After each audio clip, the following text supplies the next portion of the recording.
सैफुद्दीन साहब हमारे block president, हमारे हल्के प्रेसिडेंट अब्दुल रशीद साहब जो आज हमारे प्रोग्राम के मेज़बान हैं, मेरे नौजवान और बुजुर्ग साथियों, आपके छोटे भाई की तरफ से आप सबको अस्सलाम वालेकुम। पहली चीज़ तो मैं आप सबका शुक्रगुजार हूँ कि आप यहाँ तशरीफ़ लाए हैं और हमारा इतने मोहब्बत से हमें मिले हैं। पिछले 10 साल से और ख़ास तौर पर पिछले 5 साल से 2019 के बाद 5 अगस्त 2019 के बाद जम्मू एंड कश्मीर में काफ़ी मुश्किल दौर गुजारा है। पर सियासत और इलेक्शन की बात करने से पहले हमें सोचना चाहिए और गौर से सोचना चाहिए कि हमारे रियासत के साथ और हमारे शनाख्त के साथ हुआ क्या। हमारे रियासत के साथ और हमारे शनाख्त के साथ मरकज़ की हुकूमत ने की क्या। हमें हमारी तारीख, उनका मुकम्मल कोशिश रहा है कि हमारी तारीख को पूरी तरह से मिटा दे, हमारा झंडा मिटा दे। और आज के दिन में मैं बाबा ए कौम शेर कश्मीर शेख साहब को याद करता हूँ, और शायद आज से बेहतर दिन उनको याद करने के लिए है ही नहीं। मैं उनके साथियों को याद करता हूँ, आपके और हमारे बुजुर्गों को याद करता हूँ, जिन्होंने इस कौम के लिए बड़ी कुर्बानी दी, जिन्होंने हमारे लिए, आप सबके लिए जदोजहद की।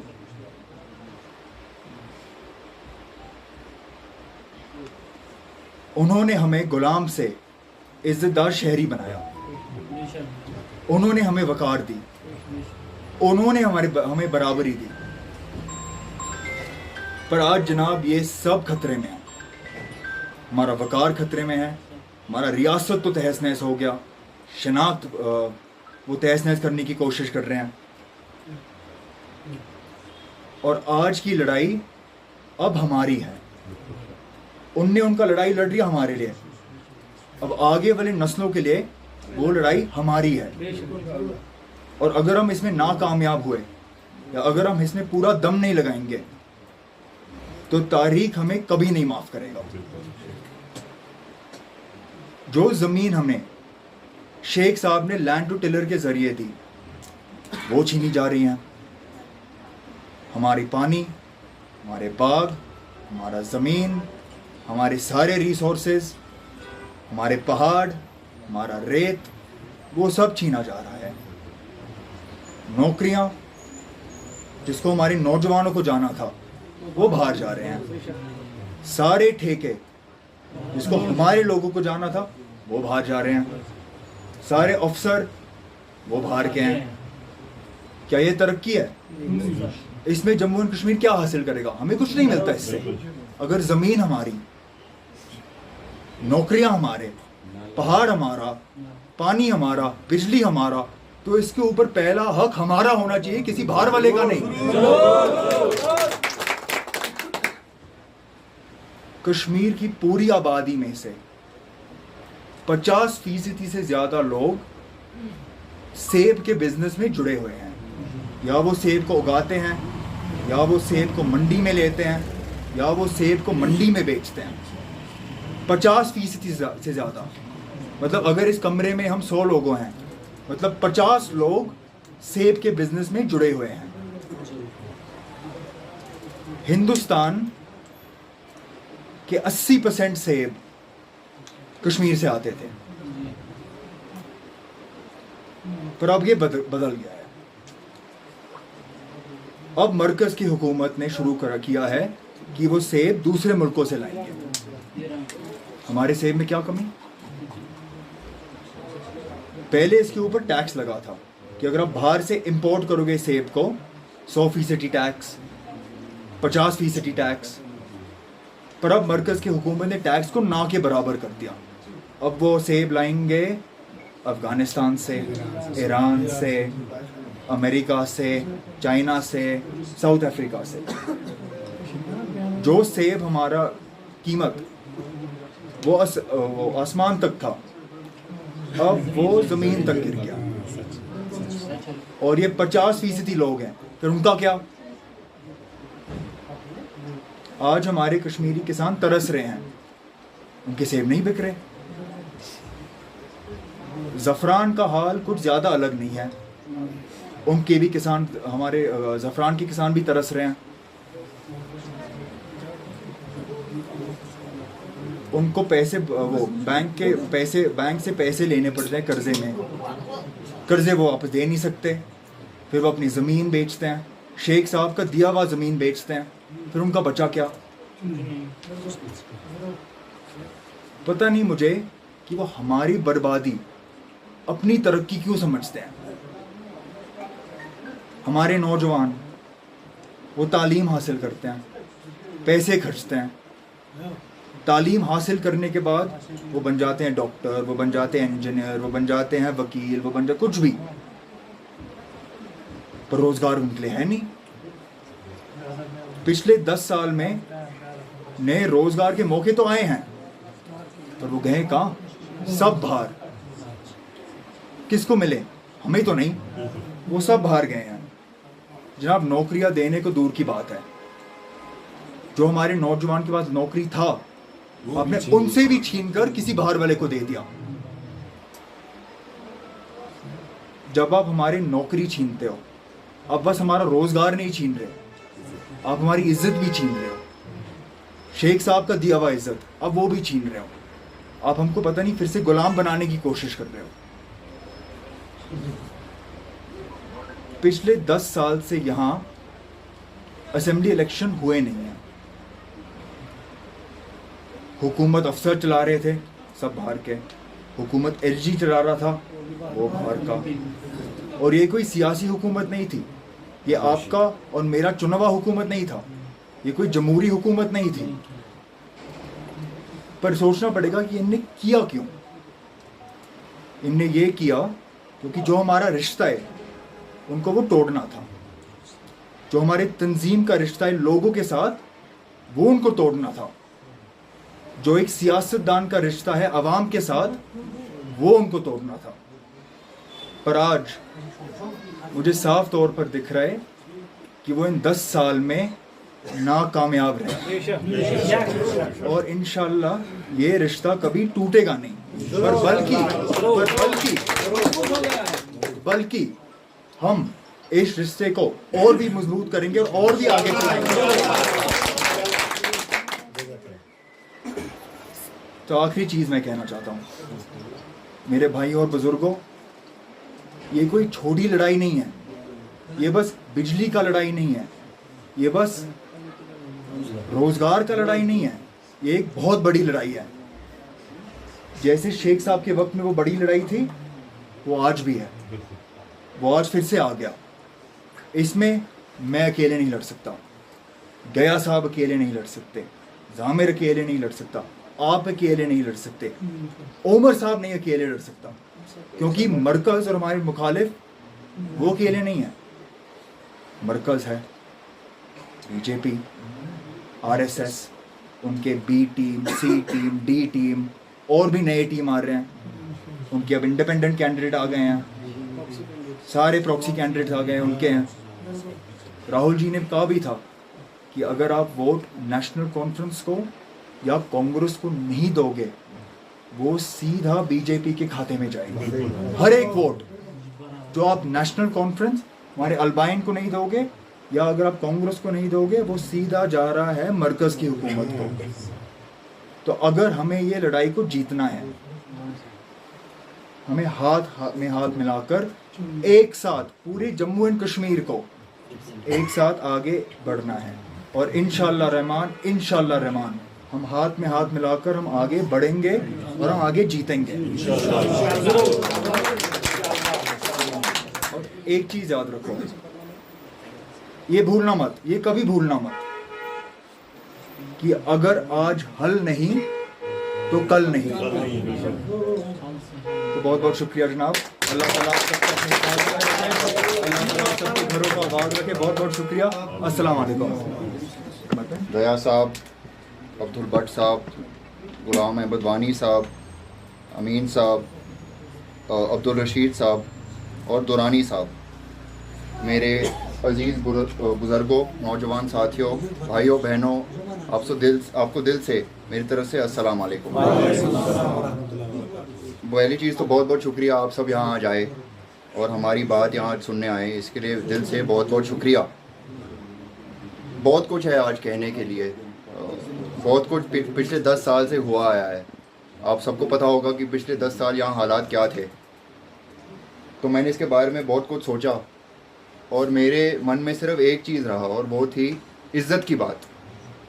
और जो इज़्ज़त के साथ खिलवाड़ हो रहा है और जो इज़्ज़त हमारे साथ छीनी जा रही है, वो इज़्ज़त हमें किसी भी तरीके से वापस हासिल करना होगा। तो अगर ये इलेक्शन 5-6 साल पहले आते तो मैं शायद से सिर्फ आपके सामने रोटी कपड़ा मकान ऐसे जो मसले हैं वो आपके सामने रखता। पर आज 370 हटाने के बाद सियासी जो माहौल है वो बदल गया है। मैं ये नहीं कह रहा कि रोटी कपड़ा मकान जैसे मसले ये अहम नहीं है, ये हमारे ज़िंदगी को आसान बनाते हैं, पर इज़्ज़त के बिना हम कुछ नहीं हैं। हमें इस वक्त एक बंद पिंजरे में रखा जा रहा है और मरकज़ की पूरी कोशिश है कि वो हमें उस बंद पिंजरे में रखे। 2019 में उन्होंने क्या किया? उन्होंने 370 हटाया, पर उन्होंने सिर्फ 370 नहीं हटाया। ये मरकज़ की पूरी कोशिश है कि हमें बोले कि सिर्फ 370 गया है। जनाब 370 के साथ क्या क्या गया है? आपकी ज़मीन जो शेर कश्मीर ने दी थी वो उसके साथ चली गई है। रोज़गार, बिजली, पानी, सब, वक़ार, शनाख्त, आपकी इज़्ज़त, हमारे पास एक आईन था वो उन्होंने छीन लिया। हमारे पास अपना झंडा था वो उन्होंने ले लिया। तो ये हमें बिल्कुल नामंजूर है। और अगर नामंजूर है, यही एक वक्त है जो हम अपनी आवाज़ बुलंद कर सकते हैं। अब शेर कश्मीर के पहले हमारे पास क्या था? हमारे पास ना पानी था, ना रोज़गार था, ना हमारे पास पहनने के लिए कपड़े के वो पैसे हैं उनके उसके लिए नहीं था। शेर कश्मीर और आपके दादा और परदादा ने हाथ मिलाकर इस कौम के लिए वो लड़ाई लड़े। उन्होंने जीत हासिल करी। उन्होंने ज़मीन हमारे लोगों के लिए वो लाए, हमारे लिए पैसा हमारे पास आने लगा, कपड़े हम खरीदने लगे। तो ये सिर्फ शेख साहब और आपके दादा और परदादाओं की जो लड़ाई थी, इसी से वो हासिल हुई है।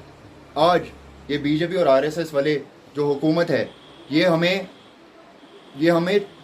ये हमारी तरक्की नहीं देख सकते। आज ये बिल्कुल साफ है, क्योंकि देखो पिछले 10 साल में इन्होंने क्या किया है हमारे साथ। आज जम्मू कश्मीर को पुलिस स्टेट बनाया गया है। हमारे नौजवान साथी यहाँ बैठे हैं, कितने सारे जेलों में डाले गए हैं। मैं बताना चाहूँगा आपको, 2019 से पहले 30-25 लोग जम्मू कश्मीर से यूएपीए के तहत जेल में उनको घुसाया जाता था। आज 2019 के बाद 500-600 हर साल 500-600 ये हर साल जेल में डालते हैं। और ये बात यहाँ नहीं रुकती, एक नया जेल बना रहे हैं, उसमें 200 करोड़ का इनका कीमत है। इतना ये नहीं, 200 करोड़ इस पर ये खर्च होगा। ये लोगों को नहीं दे रहे, ये लोगों को जेल में डालने के लिए आपको देने के लिए पैसा नहीं है इनके पास, पर अगर आपको जेल में डालना है तो पैसा ही पैसा। हमारे अफसर बाहर के, हमारी हुकूमत अभी जो चल रही है बाहर से, पानी बाहर को दिया जा रहा है। हमारी बिजली जो यहाँ पर आप लोगों को मिल रही है आपको कोई बिजली बाहर पूरा वो भेज देते हैं राजस्थान, सब बाहर। यही दौर शेख साहब लड़े। तारीख उनको बड़े प्यार से याद करती है, बहुत प्यार से। अब मैं सवाल ये आपसे पूछना चाहता हूँ कि आप किस तरीके से याद रहना चाहते हो? क्या तारीख आपको इस तरीके से याद रखेगी कि आप लड़े, अपने मुस्तकबिल के लिए लड़े, अपने कल के लिए लड़े, अपने बच्चों के लिए लड़े, इंशाल्लाह? या तारीख आपको इस तरीके से याद रखेगी कि हमारे पास पूरा मौका था और हमने कुछ नहीं किया?